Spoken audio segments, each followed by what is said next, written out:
Assalamualaikum warahmatullahi wabarakatuh. Kami dari kelompok 9. Di sini kami akan mempresentasikan materi mengenai klausa. Sebelumnya, izinkan saya memperkenalkan anggota kami terlebih dahulu. Untuk yang pertama, ada Adelina Rizkita dengan NIM 2006399. Yang kedua adalah Elisa Nur Azizah dengan NIM 2008308. Yang ketiga ada Rahma Yulita dengan NIM 2003621. Yang terakhir ada Jidan Ahmad Farhan dengan NIM 2008750. Untuk materi yang pertama akan dibawakan oleh Teh Adelina. Kepadanya dipersilahkan. Bismillahirrahmanirrahim. Assalamualaikum warahmatullahi wabarakatuh. Perkenalkan, nama saya Adelina Rizkita Nur Amalia dengan NIM 2006399. Di sini saya akan menjelaskan mengenai pengertian dari klausa. Apa itu klausa? Klausa adalah satuan sintaksis yang berupa runtunan kata-kata berkonstruksi predikat.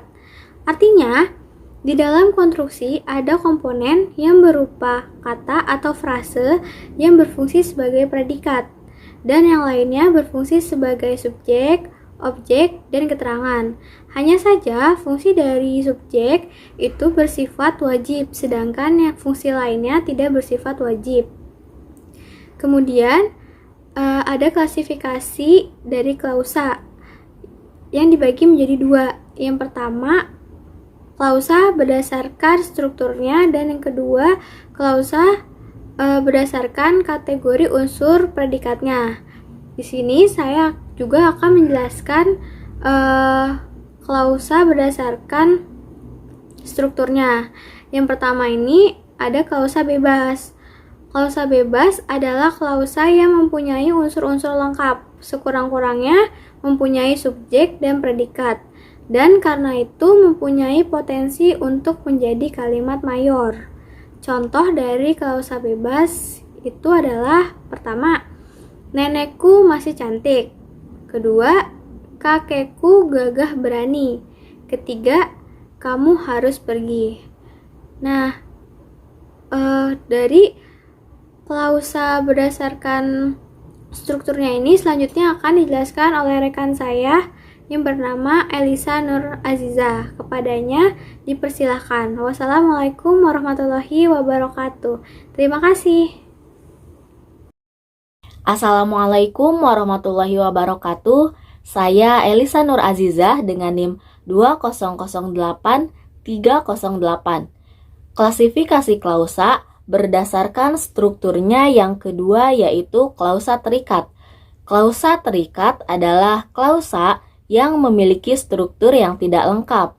Unsur yang ada dalam klausa ini mungkin hanya subjek saja, mungkin hanya objek saja, atau hanya berupa keterangan saja.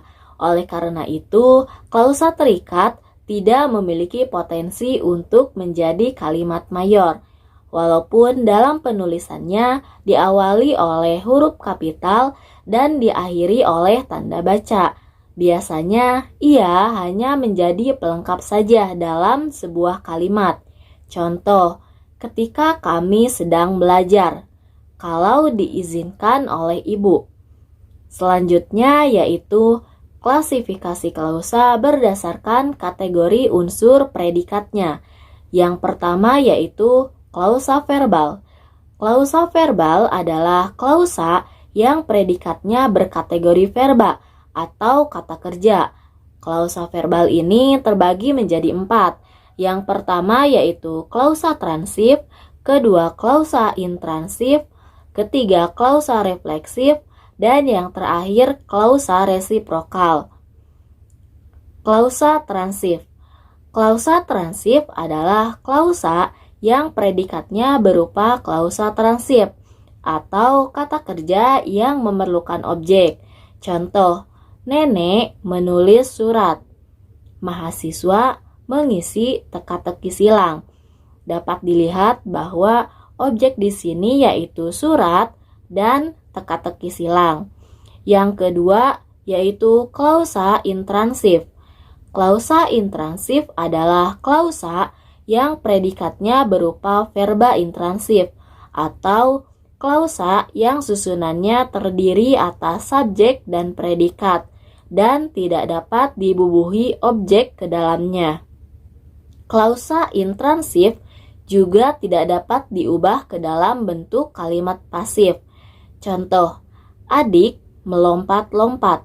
Subjeknya yaitu adik dan predikatnya yaitu melompat-lompat. Contoh yang kedua yaitu paman berangkat ke Medan. Paman merupakan subjek dan berangkat ke Medan merupakan predikat. Selanjutnya, saya Rahma Yulita akan meneruskan penjelasan dari Teh Elisa untuk jenis klausa verba yang ketiga, yaitu klausa reflektif. Klausa reflektif adalah klausa yang predikatnya berupa verba reflektif. Contoh, nenek sedang berdandan dan kakek sedang mandi. Untuk yang keempat, yaitu klausa resiprokal. Klausa resiprokal adalah klausa yang predikatnya berupa verba resiprokal. Contoh, mereka bertengkar sejak kemarin. Israel dan Palestina akan berdamai. Selanjutnya, klausa berdasarkan kategori unsur predikatnya yang kedua, yaitu klausa nominal. Klausa nominal adalah klausa yang predikatnya berupa nomina atau frase nominal. Contoh, kakek petani di desa itu, dia dulu dosen linguistik. Untuk yang ketiga, klausa adjektifal. Klausa adjektifal adalah klausa yang predikatnya berkategori adjektiva, baik berupa kata maupun frase. Contoh, ibu dosen itu cantik sekali. Bumi ini sangat kuat. Untuk yang keempat, yaitu klausa adverbial. Klausa adverbial adalah klausa yang predikatnya berupa adverbia. Contoh, bandelnya teramat sangat. Yang kelima yaitu klausa preposisional. Klausa preposisional adalah klausa yang predikatnya berupa frase yang berkategori preposisi. Contoh, dia dari Medan, kakek ke pasar baru. Materi yang selanjutnya akan dibawakan oleh Jidan. Kepadanya dipersilahkan. Perkenalkan, nama saya Jidan Ahmad Farhan dengan nomor NIM 2008750. Baik, selanjutnya saya akan menjelaskan tentang klausa berdasarkan kategori unsur predikatnya. Yang ketujuh yaitu klausa numeral. Klausa numeral adalah klausa yang predikatnya berupa kata atau frase numeralia. Contohnya, gajinya 5 juta sebulan. Yang kedua, anaknya 12 orang. Selanjutnya, istilah klausa berpusat dan klausa tak berpusat. Yang pertama, klausa berpusat. Klausa berpusat adalah klausa yang subjeknya terikat di dalam predikatnya, meskipun di tempat lain ada nomina atau frase nominal yang juga berlaku sebagai subjek. Klausa berpusat ini terdapat dalam beberapa bahasa fleksi seperti bahasa Arab dan bahasa Latin. Contoh dalam bahasa Arab, Aqra'ul Quran, yang artinya saya membaca Quran. Ana aqra'ul Quran, yang artinya saya membaca Quran. Contoh dalam bahasa Latin, amafi, yang artinya saya sudah cinta. Yang kedua, ego amafi, yang artinya saya sudah cinta. Baik, selanjutnya istilah klausa berpusat dan klausa tak berpusat. Klausa tak berpusat adalah klausa yang subjeknya tidak terikat di dalam predikatnya.